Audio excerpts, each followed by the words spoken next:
হাইকোর্টে এক গালে থাপ্পড় মেরেছে, সুপ্রিম কোর্ট আর এক গালে থাপ্পড় মেরেছে। কেমন লাগলো? এত ক্ষমতা, মানুষের ক্ষমতা লাগে, কারোর ক্ষমতা লাগে, কারোর ক্ষমতা নেই।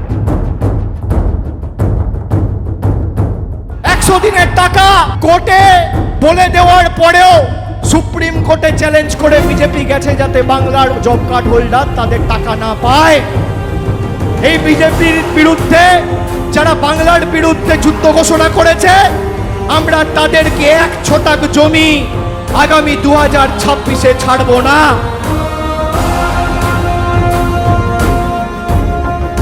2021-এর আগে বলেছিলাম খেলা হবে, এবার বলছি পদ্ম ফুল উপড়ে ফেলা হবে, উপড়ে ফেলা